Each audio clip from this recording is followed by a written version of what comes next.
So in the early dawn, a huge cruise ship appeared on the horizon. A few hours later, it lay alongside the pier of its home port. One cruise is over, a new one is about to begin. But before the next cruise can start, there's a whole lot of work to do, work that you don't necessarily see or you are even aware of if you're one of those lucky passengers getting on board. For one thing, there's a long line of tractor trailers waiting to be unloaded. For a huge ship like Oasis of the Seas, that means food and beverages for as many as 8,600 people, counting both the passengers and the staff. That food goes into 26 kitchens and it goes out to 24 restaurants. And the ship will go through over 700 tons of supplies just to go out for a week and come back. Even a much smaller cruise ship like Celebrity's Constellation has a grocery list that could feed an entire town. 24,000 pounds of beef. 24,000.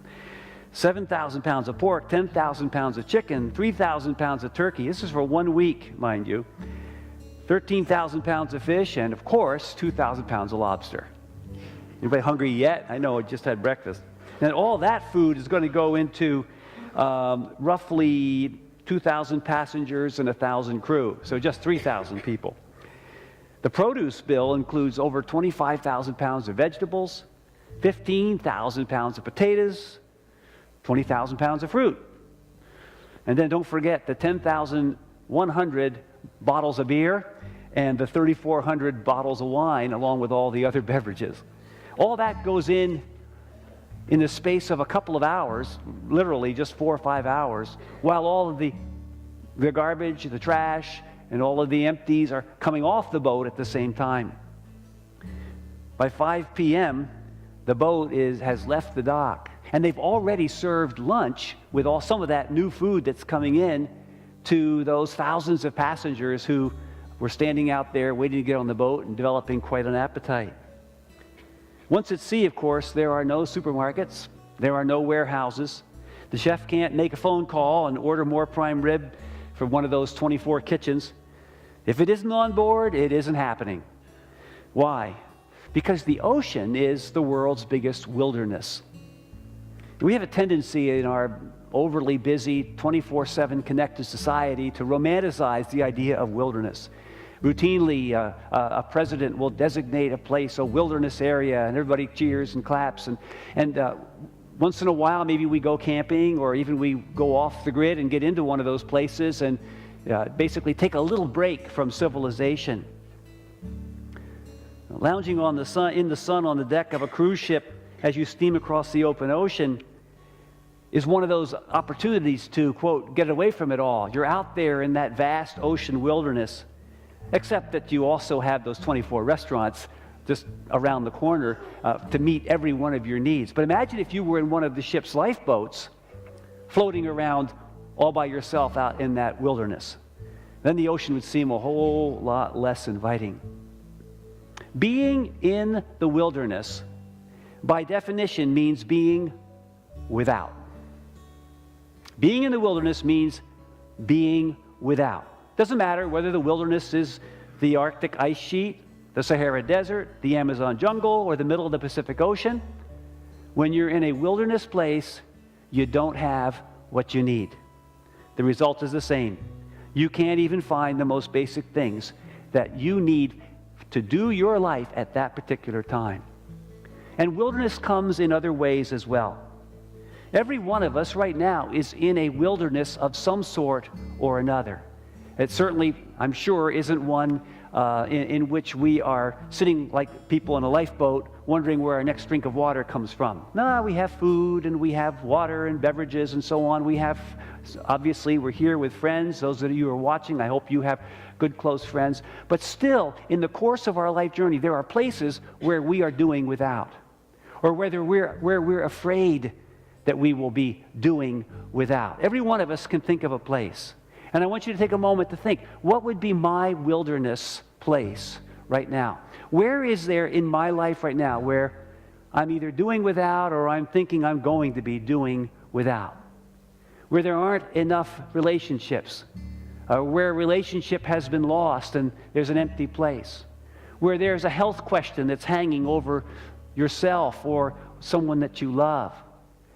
Maybe it's looking for employment, wondering where the next paycheck will come from. Maybe it has to do with wondering what the next part of the path is. You know, as our young people get into their junior and senior year, people start asking these pesky questions like, what are you going to do after you graduate, and which school are you going to, and what are you going to major in? And here's a kid who's trying to figure out how to get through tomorrow afternoon, and all of a sudden they're supposed to have answers for all these questions. That can be a wilderness. You might be in the same place when the kids leave home and you look at that person that you married and you say, now what do we do? What does this look like? We've never done this before. And there are those holes, those gaps. What's your wilderness? Every one of us is in a wilderness experience of some sort. And it's so easy sometimes when we're the one that's really hurting to look around and think everybody else has it under control. Ever done that? How come I'm the only one? Don't go there. Everybody has a wilderness experience because life is just too unpredictable. Life is filled with too many twists and turns, and we really don't control things the way sometimes we would like to. A hungry passenger can rest assured that when his stomach growls up there on the umpteenth deck of that cruise ship, he can choose from one of those dozens of restaurants on board. Somebody took the time to make sure there'd be food in the wilderness. But who's going to come through for you in your own personal wilderness experience? In your wilderness place, how will you find the galley? How will you find that place where that need will be met? Well, Mark tells us a story about how Jesus did that for a whole cruise ship's worth of people who had made the decision to follow him out into a literal wilderness place. Jesus had recently sent his disciples out 2 by 2 to invite people to take a new Exodus journey out of the darkness and sin of this world into God's kingdom, into God's rule. The disciples' mission was evidently very successful because a multitude of people showed up for the journey. When they came back to see Jesus, to report on what had happened, hundreds, even thousands of people came along with them. They said, hey, we're in for that. We want to come with you. We read in Mark 6, verse 31, that so many people were coming and going that they didn't even have a chance to eat. So already, even while they're still in a relatively civilized environment, the pressure of time and ministry and caring for people and interruptions of people wanting someone to pray for their loved one or someone to bring a healing to their spouse or whatever, all of those pressures were not even allowing the disciples to have a chance to catch a bite to eat. In response, Jesus told his disciples to go into the wilderness with him. In Mark 6:31 and 32, we read, he said to them, come with me by yourselves to a quiet place and get some rest. Now, the phrase quiet place is literally a wilderness place. And it's important that we understand that the word that Mark used was the word wilderness or desert, a wilderness place, because that has ramifications that go all the way back to the Exodus story. Come with me by yourselves to a wilderness place and get some rest. Well, the disciples may have thought that they were going to get going on a brief retreat to regroup and rest up. If so, they were in for a really big surprise. This journey to a wilderness place was nothing less than marching off on that brand new Exodus that Jesus had promised. And no sooner had they set out than the crowd picked up on what they were doing and ran ahead to sort of catch them at the place where they were going. The people did not want to be let out of their sight. We read in verse 33, many who saw them leaving recognized them and ran on foot from all the towns and got there ahead of them. Jesus and his disciples were in a boat, and they were heading out across to another part of the lake, another shore across the lake, and the people who didn't have enough boats to follow them literally outran the boat and were waiting at the beach. You know, it's one of those deals where you think you got away, and then when you open the door, there are all those people you thought you were leaving behind. So now, instead of just Jesus and 12 disciples in a wilderness place, there are thousands of people flocking into this place out in the middle of nowhere to follow Jesus. And when Jesus saw them milling about, Mark tells us he was deeply, deeply moved. In verse 34, we read, "When Jesus landed and saw a large crowd, he had compassion on them, because they were like sheep without a shepherd. And so he began teaching them many things."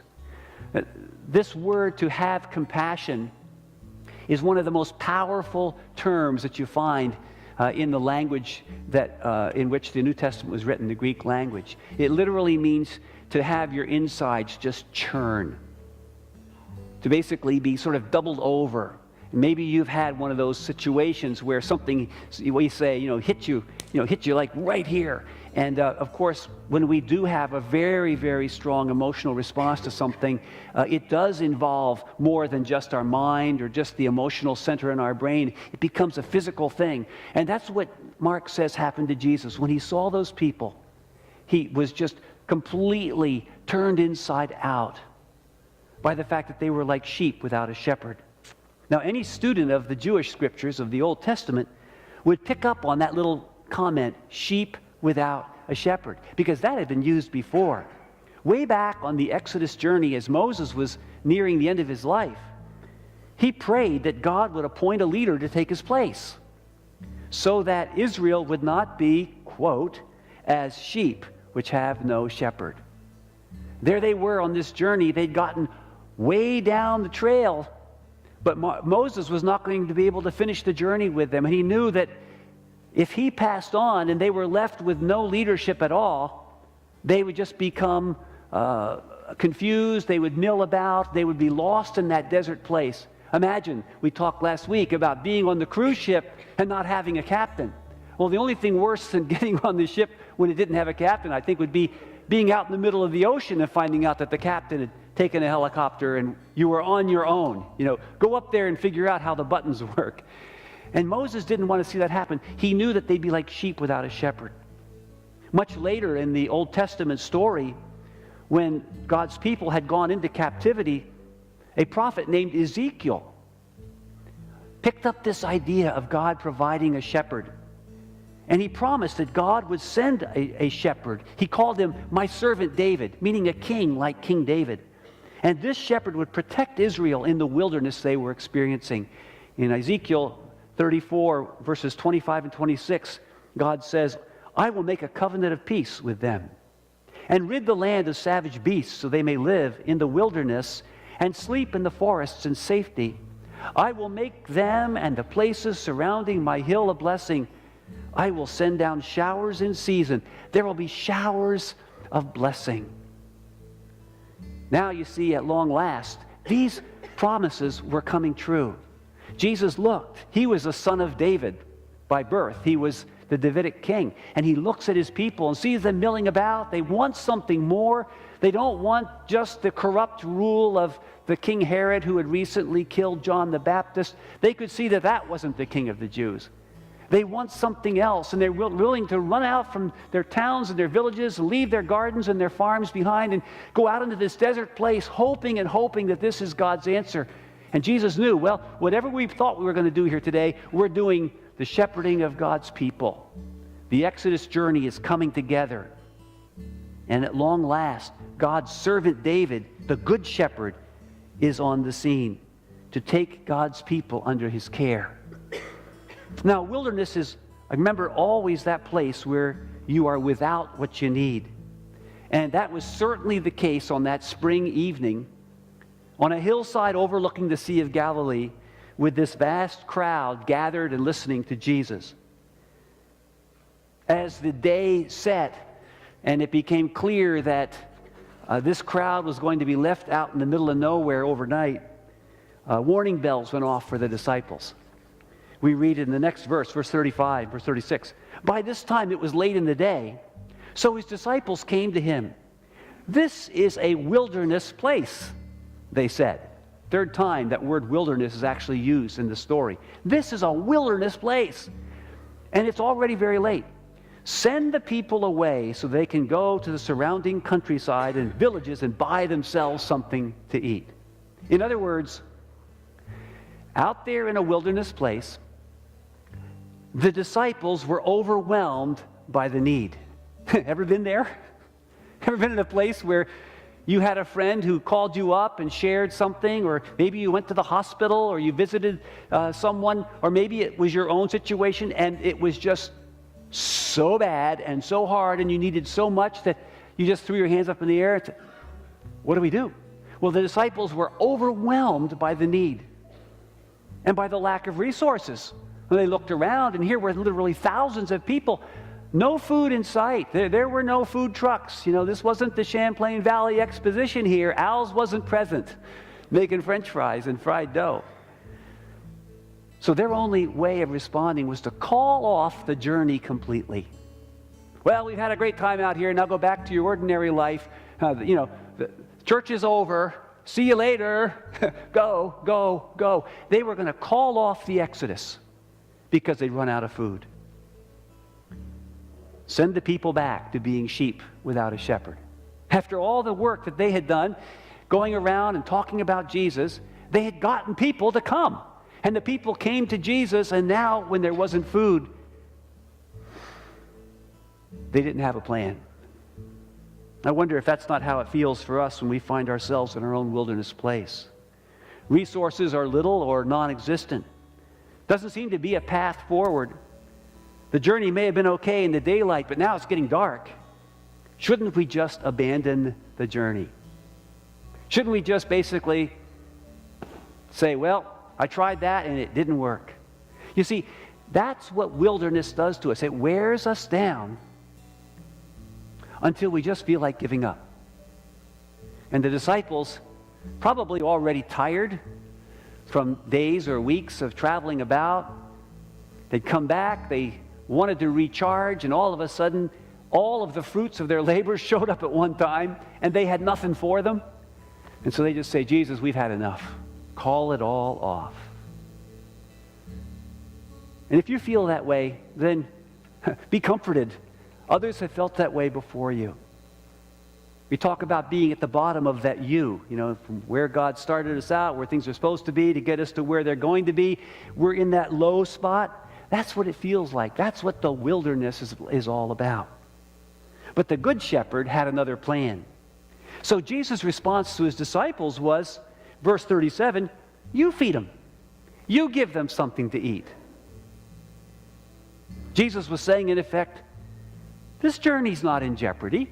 This Exodus isn't over. It's just about ready to get interesting. Why, this is what we came here for.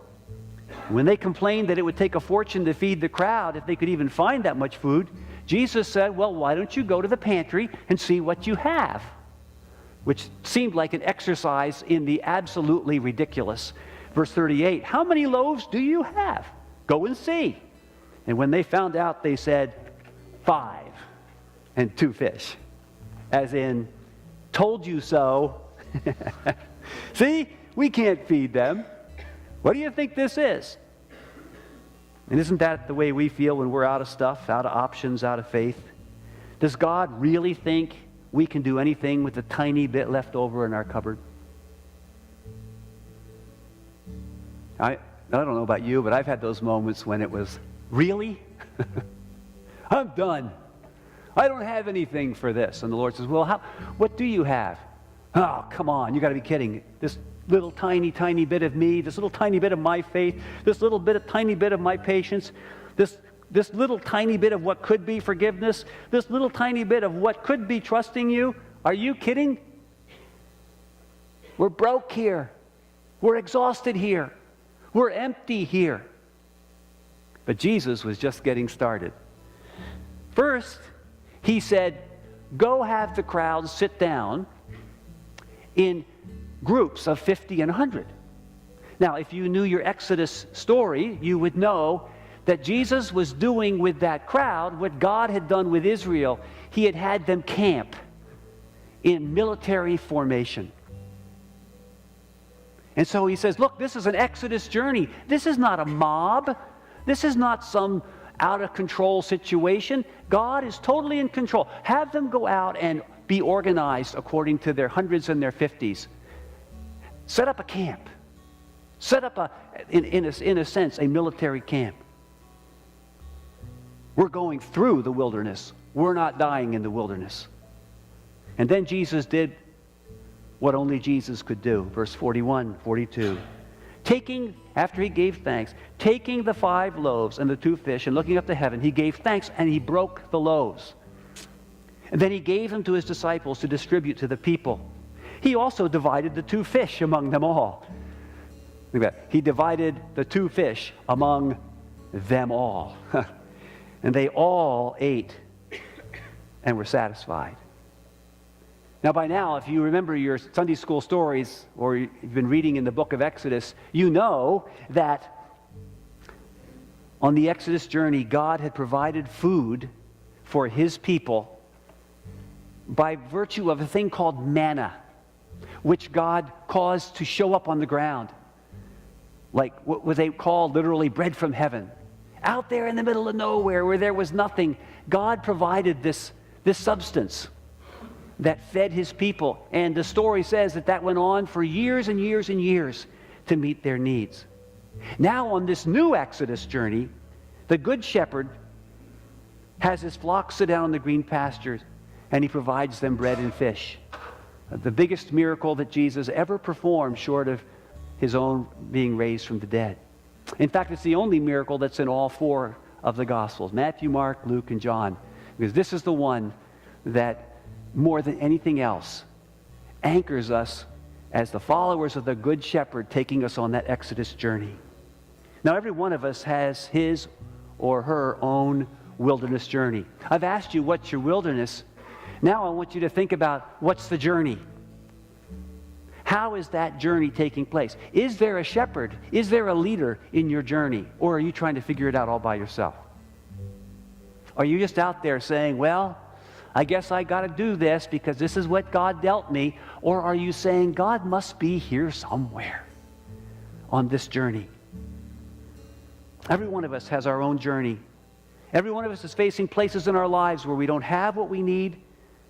And when we find ourselves in that place, Jesus commands us to say a very simple prayer. Give us this day our daily bread. Let's say those words together. Give us this day our daily bread. If you know anything about the Exodus story, when God provided this manna just means, what is it? That's what the word manna means. When God provided the what is it, he said, I'm only going to give you 1 day's worth at a time. Except for this Friday night. And Friday you would get enough for Sabbath. But otherwise, every day you're going to get your daily bread. And when Jesus says, give us this day our daily bread, again, he is pointing back to God providing for his people in the wilderness. So I'm not going to give you enough for 2 days, 4 days, 6 days.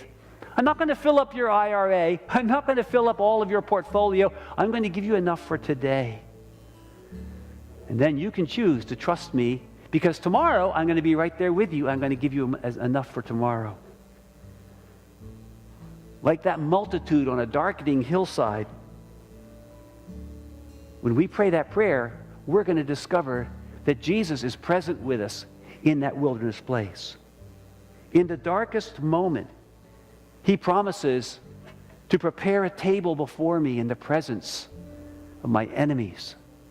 Where the enemies are very real, and where the emptiness is very real, and where my lack and my loss and my sense of helplessness is very real, in that darkest place, he prepares a table. He says, welcome. We're right where we need to be. Sometimes you'll see a commercial of, the team is down 55-0, and it's the 4th quarter, and they catch a word from the coach, and the coach says, we got them right where we want them. You ever seen that? You think, you do? You're down 55-0. Oh, yeah, but this is right when we play our best game. And we know that that's just a lot of wishful thinking when a team is getting absolutely beaten. But when God is on your side, you don't look at the scoreboard. Look at him. Because he knows that right in that place where it seems like all is lost, that is where God shines through. It's our responsibility to do the one thing that seems the most distant from our minds when we're in that wilderness place and our emotions are roiled up and the needs are cascading around us and the hurt is all around us.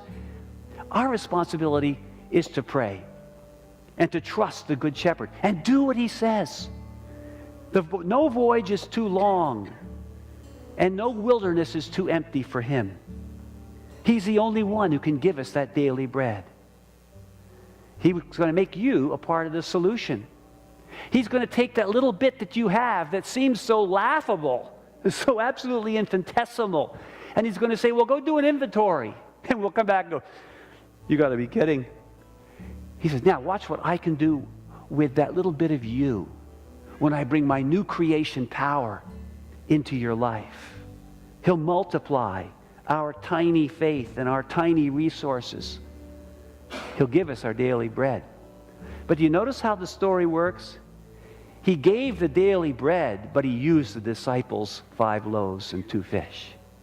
He didn't just go and have bread come descending out of clouds. He said, oh no, I'll solve this problem, but I will solve it through you, not just for you. Because you see, when we're in that wilderness place, we can feel helpless, we can feel like giving up, we can become very passive. And it's right then that God wants to make us most active. God wants to stand us up and take something that's out of control and chaotic and bring his kingdom rule and goodness into that place. You may be looking at a family situation, and it may seem that the barbarians have taken over the castle. Ever been there? And you may be at that point where you're saying, I've had it. You remember hearing stories of the wife saying, I've had it, I'm leaving. And then the husband's like, well, make sure you tell me where you're going, because we're both going. Right there. The Lord will come and he'll say, look, what do you have? Well, I still love them most of the time. Well, I can remember holding those little guys when they were tiny babies and asking you to bless them. And now it just seems like it's all so confusing. Would you be willing, the Lord will say to you, would you be willing for me to work through you? Using that little bit that you have that doesn't seem to be enough. And we're going to walk through this, and I'm going to multiply what's in your life through my power. And you're going to see civilization return to the castle. God wants to do that, but he insists on working through us. Even when all we have are 5 little loaves and 2 fish. So I want to challenge you this week, especially as we take this journey together, to focus on that 3rd line in the prayer. Lord, give us this day our daily bread, whatever your need might be. And then don't be surprised if he comes back to you and says, let's work with what you have and then watch what I'm going to do. This morning as we come to the Lord's table, we literally are partaking of a little piece of bread and of the cup. We're joining in that Exodus journey. And that little tiny bit that we have can be maybe a symbol of just those little tiny resources that we feel like we have, but that God can magnify beyond comprehension. And so I want to encourage you as you come this morning. We're going to pray over the bread and the cup in just a moment.